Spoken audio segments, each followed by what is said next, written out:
बिस्मिल्लाहिर्रहमानिर्रहीम। अस्सलाम वालेकुम नाज़रीन, मेरा नाम दावर अजीज़ है और मैं एक मरतबा फिर अपने यूट्यूब चैनल से आपसे मुखातिब होने का शर्फ हासिल कर रहा हूँ।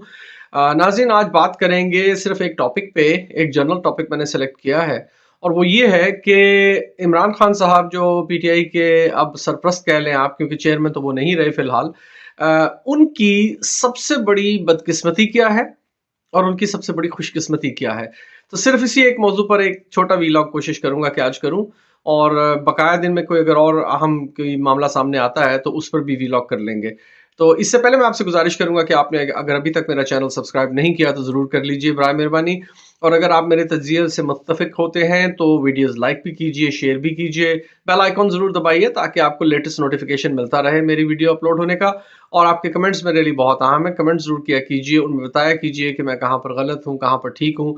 किसी और टॉपिक पर अगर आप बात सुनना चाहते हैं, कोई तज्ज़िया देखना चाहते हैं, तो वो भी मेंशन कीजिए कमेंट्स में ताकि मैं अपने वीडियो कंटेंट्स को ज़्यादा बेहतर बना सकूँ। तो आइए चलते हैं अपने मौज़ू की तरफ। नाज़रीन, इमरान खान साहब को जैसे पाकिस्तानी कौम पूरी जानती है, पूरी दुनिया में बल्कि लोग उन्हें जानते हैं। जो क्रिकेटिंग वर्ल्ड से वाबस्ता हैं वो भी जानते हैं और जो क्रिकेटिंग वर्ल्ड से वाबस्ता नहीं है वो भी उन्हें जान गए हैं उनके सोशल वर्क की वजह से। जो उनकी खिदमात हैं समाजी तौर पर जो उन्होंने की, और उसके अलावा फिर जब वो पॉलिटिकल सिनेरियो पर उभरे तो उसके बाद वर्ल्ड ऑफ पॉलिटिक्स में भी उनका नाम बहुत जाना पहचाने जाने लगा। आज की इस वीलॉग में तज्जिया करेंगे कि इमरान खान साहब की सबसे बड़ी बदकिस्मती क्या है और उनकी सबसे बड़ी खुशकिस्मती क्या है। पहले बदकिस्मती पर बात कर लेते हैं। अगर आप उनके सारे करियर पर नज़र डालें, मैं क्रिकेटिंग करियर पे तो इतनी बात नहीं करूँगा, उसमें उनकी बदकिस्मती एक ये थी कि जब वो अपनी परफॉर्मेंस की पीक पे थे, तो उन्हें स्ट्रेस फ्रैक्चर हो गया था। उनकी बाईं पिंडली की सामने वाली हड्डी में फ्रैक्चर आ गया था और उसकी वजह से अपने करियर के पीक पर मैंने कैलकुलेट किया तो वो तकरीबन कोई 25 के करीब 20 से 25 के दरमियान टेस्ट मैचेस उन्होंने मिस किए, वनडेज़ मैंने कैलकुलेट नहीं किए। तो ये उनकी बहुत बड़ी बदकिस्मती थी क्योंकि वो बहुत आला नंबरों पर अपना नाम लिखवाने में कामयाब हो जाते हैं विकेटों की तादाद के हिसाब से। लेकिन ये अहम नहीं है। अहम इस वक़्त क्या है कि उनकी सियासी करियर में उनकी सबसे बड़ी बदकिस्मती क्या है। देखिए नाज़रीन, आपके सामने उनकी स्ट्रगल है। 21 साल की मतवातर जद्दोजहद के बाद वो वज़ीर-ए-आज़म पाकिस्तान बने, पाकिस्तान के 21वें वज़ीर-ए-आज़म बने। और इसमें उन्होंने बहुत सारी ऊँच-नीच देखी, बहुत सारी घाटियों में से होके गुज़रे, बहुत सारी बुलंदियों पर भी पहुँचे। लेकिन एक बात जो है कि उन्होंने कंप्रोमाइज़ नहीं किया। 1987 में जब वो पहली मर्तबा रिटायर हुए थे वर्ल्ड कप सेमीफ़ाइनल के बाद लाहौर में, जब पाकिस्तान ऑस्ट्रेलिया से हार गया था, तो उसके बाद जनरल ज़ियाउल हक ने उन्हें अपनी काबीना में शमूलियत की दावत दी थी, जो उन्होंने मुस्तरद कर दी थी। उसके बाद जब वो 92 का वर्ल्ड कप जीत के आए, दोबारा उन्होंने रिटायरमेंट वापस ली पब्लिक के इसरार पर, फिर कप्तान बने और वर्ल्ड कप 92 का जीत के आए। तो नवाज शरीफ ने भी उन्हें अपनी काबीना में शमूलियत की दावत दी थी, लेकिन वो भी उन्होंने शुक्रिया के साथ मुस्तरद कर दी। उसके बाद मुशर्रफ का जब दौर आया, तो मुशर्रफ ने भी अपने, बल्कि मुशर्रफ ने तो उनको वज़ीर-ए-आज़म बनने के लिए दावत दी थी और इमरान खान साहब ने ये दावत इसलिए मुस्तरद कर दी कि उन्होंने कहा कि मैंने एक लम्हे को सोचा, लेकिन फिर जब मैंने देखा कि जो मुझे कैबिनेट दी जा रही है इस पे तो वही लोग हैं जिनके खिलाफ मेरी जिद्दोजहद है तहरीक इंसाफ की, तो उन्होंने उससे भी माज़रत कर ली। लिहाजा उनका ये एक असूल कायम हो गया कि वो असूली सियासत करते हैं। अगर उनको इक़्तिदार की हवस होती या इक़्तिदार का लालच होता या इक़्तिदार उनका मतमए नज़र होता तो वो फिर बहुत पहले ओहदे लेकर और पाकिस्तान की सियासत पे एंट्री डाल सकते थे। लेकिन जब वो वज़ीर-ए-आज़म बने और जब उन्होंने पावर पकड़ी, जो अक्टूबर 2011 में जो मीनार-ए-पाकिस्तान पे उनका जलसा हुआ था, जिसके बारे में इल्ज़ाम दिया जाता जी कि आईएसआई ने अरेंज करवाया था, उसका भी कच्चा-छट्टा खुल गया है कि अब जब वो खुद जेल में हैं तो आप उनके देख लें कि उनके वर्कर कन्वेंशन भी जलसों में बदल जाते हैं। तो ऐसी कोई बात नहीं थी। बदकिस्मती उनकी सबसे बड़ी क्या है? मेरी नज़र में उनकी सबसे बड़ी बदकिस्मती ये है कि उन्हें इंतहाई घटिया, नीच, पस्त ज़हनियत वाले और गंदी सोच रखने वाले सियासी मुखालिफिन मिले। जी हाँ, मेरी नज़र में उनकी सबसे बड़ी बदकिस्मती है क्योंकि लेवल प्लेइंग फील्ड और फेयर ग्राउंड्स के ऊपर उनका कोई मुकाबला क्योंकि कोई नहीं कर सकता। लिहाजा उनके जितने भी मुखालिफिन हैं, जो उन्होंने पहले नसीम ज़ाहरा को बहुत साल पहले इंटरव्यू देते हुए कहा था कि जब मैं इक़्तिदार में आऊँगा तो आप देखेंगे कि सब मेरे खिलाफ इकट्ठे हो जाएँगे, और वही हुआ। ये वो लोग जो एक दूसरे के गले फाड़ रहे थे और एक दूसरे के गिरेबानों पर हाथ डाल रहे थे, वो सब अपने इख्तलाफात छोड़ के इमरान खान के खिलाफ मुत्तहिद हो गए। मुत्तहिद होने के बाद भी जब इमरान खान उनसे काबू में नहीं आए, तो उसके बाद उन्होंने गलाज़त का वो तुमार बांधा इमरान खान के ऊपर कि दुनिया में मेरा नहीं ख्याल कि मैंने किसी मुल्क में कभी ऐसी पॉलिटिक्स देखी हो, जब इस हद तक ज़ातियात पर उतर कर हमले किए जाते हैं कि किसी को नहीं बख्शा जाता। घर की ख़वातीन को नहीं बख्शा जाता, گھر کے ملازمین کو نہیں بخشا جاتا، بہنوں بھائیوں کو نہیں بخشا جاتا، حتیٰ کہ گھر کے جانوروں تک کو نہیں بخشا جاتا۔ آپ سمجھ سکتے ہیں کہ میرا اشارہ کس کی طرف ہے۔ یہ سیاسی رذالت، ضلالت اور کمینگی عمران خان صاحب کی میرے خیال میں سب سے بڑی بدقسمتی ہے کہ ان کو کوئی شرف والا، کوئی مقام والا، کوئی رتبے والا، کوئی دانا، کوئی سمجھدار، کوئی دیانتدار سیاسی مخالف بھی نہیں مل سکا کہ جس کے سامنے انہیں صحیح معنوں میں اپنی زور آزمائی، پنجہ آزمائی کرنے کا موقع ملتا۔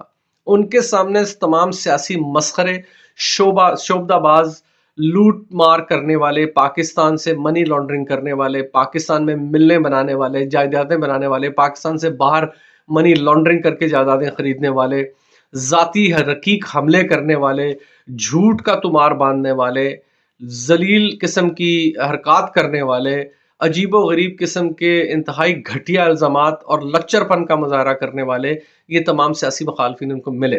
میری نظر میں عمران خان صاحب کی سب سے بڑی بدقسمتی یہی ہے، انہیں کبھی کوئی ڈھنگ کا سیاسی مخالف نہیں ملا۔ لیکن اس سے رزلٹ کیا نکلا ہے، وہ ان کی سب سے بڑی خوش قسمتی ہے۔ تو چلتے ہیں اب ان کی خوش قسمتی کی طرف کہ ان کی سب سے بڑی خوش قسمتی کیا ہے۔ خوش قسمتی میری نظر میں عمران خان صاحب کی، پھر وہی بات کروں گا، دوبارہ کرکٹ سے سٹارٹ لوں گا، کہ وہ جس طرح سے وہ چھوٹی عمر میں باہر چلے گئے، آکسفورڈ جیسی یونیورسٹی سے گریجویٹ ہوئے اور یہ سب کچھ کیا۔ کتنے لوگوں کو پاکستان میں یہ نصیب ہوتا ہے، اور وہ بھی اس دور میں، آج سے 40-50 سال پہلے۔ تو یہ چیزیں ایک وقتی خوش قسمتی ہیں، خوش قسمتی رہی ہیں، لیکن میرا موضوع ان کے پولیٹیکل کیریئر کی خوش قسمتی ہے، تو سیدھا اس پر ہم آتے ہیں۔ میری نظر میں ان کی سیاسی زندگی میں جو سب سے بڑی خوش قسمتی ہے وہ یہ ہے کہ انہوں نے جو کہا وہ کر کے دکھایا۔ وہی بات ہے کہ ورلڈ کپ جیتنے سے، کینسر ہاسپٹل بنانے سے، نمل یونیورسٹی بنانے سے، تمام چیزیں جو انہوں نے کہیں وہ انہوں نے کر کے دکھائیں۔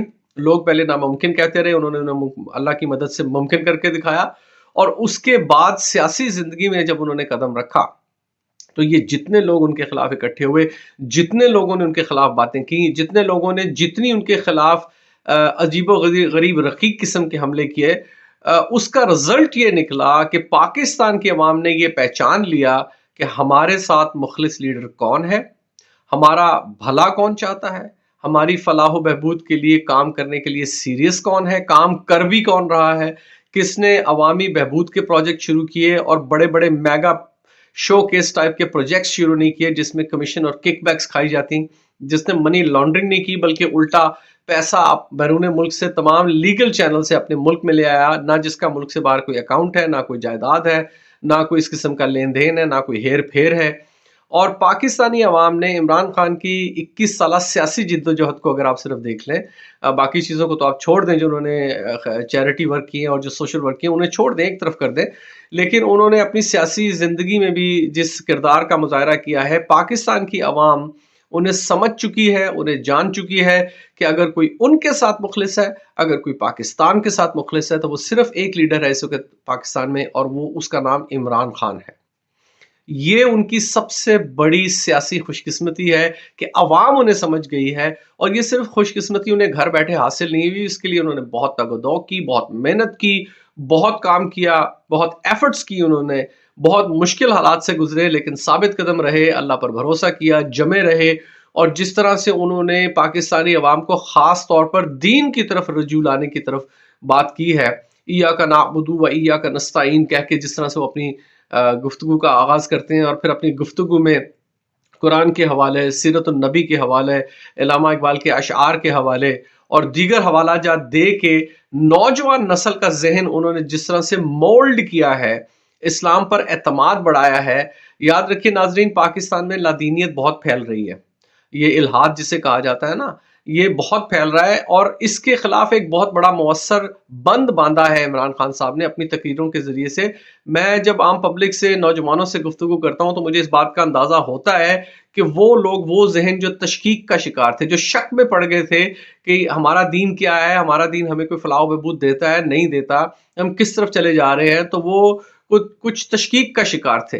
उन ज़हनों को एक सही रास्ते पर, सिरात मुस्तकीम पर डालने पर और इस्लाम की तरफ राग़िब करने पर, नबी सल्लल्लाहु अलैहि वसल्लम की मोहब्बत की तरफ लाने में इमरान खान साहब की तकरीरों का बहुत हिस्सा है। मैं भी बाज़ औक़ात सोचता था नाज़रीन कि इमरान खान साहब ये क्या हर रिपीट करते हैं, हर बात जो है अपनी हर तकरीर में वही चीज़ें रिपीट करते हैं। लेकिन उसका मकसद मुझे उस वक़्त समझ में आया जब इसे इंग्लिश में कहते हैं hammering down in your head. यानी कि जैसे एक कील को आप ठोकते हैं ना दीवार में या लकड़ी में हथौड़े से, तो जैसे हथौड़ा कील पर मारा जाता है बार बार तो वो कील अपनी जगह पर जाकर बैठ जाता है।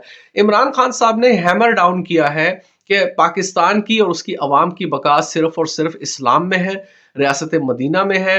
एक वेलफेयर स्टेट का तस्वर जो इस्लाम ने दिया, नबी सल्लल्लाहु अलैहि वसल्लम ने और उनके बाद खुलफाए राशिदीन ने जिस तरह से उसे अमली जामा पहनाया, पाकिस्तान का मुस्तकबिल भी वही है, पाकिस्तान की अवाम का मुस्तकबिल भी वही है। और पाकिस्तान में की अगर कोई बचाव है इस वक्त इस कठिन सूरत हाल से निकलने का कोई रास्ता है, तो वो सिर्फ और सिर्फ रियासत मदीना है और इस्लाम की तरफ रुजू लाने में है। मैं बहुत सारे नौजवानों को जानता हूं जो इमरान खान साहब की बातों से मुतासिर होकर ही दीन का मुताला करना शुरू हुए हैं। तो मेरे ख्याल में इमरान खान साहब की सबसे बड़ी खुशनसीबी सियासी करियर की ये है कि उन्हें पाकिस्तान की मुख्तलिफ सर्वेज में के मुताबिक, मैंने बेशुमार सर्वे देखे हैं, 80 से 90% अवाम की हिमायत हासिल हो गई है। ये वो हमायत है जो कभी ज़ुल्फ़िकार अली भुट्टो को भी हासिल नहीं हुई। ये वो हमायत है जो बहुत बड़े-बड़े लीडरों को भी या डिक्टेटर्स को भी हासिल नहीं हुई। वो जो मर्ज़ी दावे करते रहे कि रेफ़रेंडम में उन्हें 95% 90 99% वोट पड़ते रहे हैं। वो रेफ़रेंडम क्या थे उन्हें हम भी जानते हैं। लेकिन हकीकी मानों में अगर देखा जाए तो इस वक़्त पाकिस्तानी कौम ने मुत्तफ़िक़ा तौर पर चंद एक लोगों को छोड़कर जिस तरह से इमरान खान साहब के पीछे अपना बैकिंग दी है, अपना वज़न डाला है उनके पलड़े में और जिस तरह से उन्हें लीडर तस्लीम किया है, मेरे ख़्याल में इमरान खान साहब की अनथक जिद्दोजहद के बाद, अनथक काविश के बाद, अनथक मेहनत के बाद, अपने कौल व करार पर कायम रहने के बाद, अपनी किरदार के ज़रिए से जो उन्होंने पाकिस्तानी अवाम का एतमाद जीता है, ये उनकी सबसे बड़ी सियासी खुशकिस्मती है, कामयाबी है, किस्मत है, जो भी आप कह रहे हैं। तो ये तज्ज़िया मैंने अपने आप के सामने रखना था।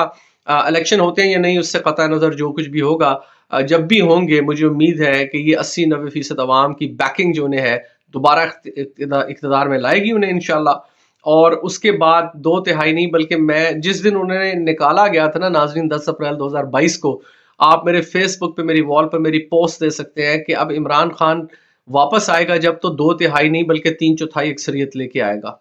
आज से 1.5 साल पहले की ये मेरी पेशगोई है और अल्हम्दुलिल्लाह सुम्मा अल्हम्दुलिल्लाह, मैं तो एक आजिज़ बंदा हूँ लेकिन अल्लाह ताला शायद मेरी इस बात की लाज रखेगा, करोड़ों पाकिस्तानियों की दुआओं की लाज रखेगा और इमरान खान 3/4 ताकत के साथ वापस आएगा और उसके बाद आप देखेंगे कि इंशाल्लाह पाकिस्तान के हालात कैसे बदलते हैं। उस वक़्त तक के लिए मैं आपसे इजाज़त चाहूँगा। अगली वीडियो तक के लिए आपसे गुज़ारिश है कि अगर चैनल सब्सक्राइब नहीं किया अभी तक तो ज़रूर कर लीजिए। वीडियो लाइक एंड शेयर भी कीजिए अगर आप मुझसे मुत्तफ़िक हों। बेल आइकन दबाइए नोटिफ़िकेशंस के लिए और अपने कमेंट्स से मुझे ज़रूर नवाज़िए, उनका इंतज़ार रहता है। आपका बहुत शुक्रिया। मैं आप सबके लिए दुआगो हूँ। आप मेरे लिए दुआ कीजिए। पाकिस्तान हमेशा ज़िंदाबाद।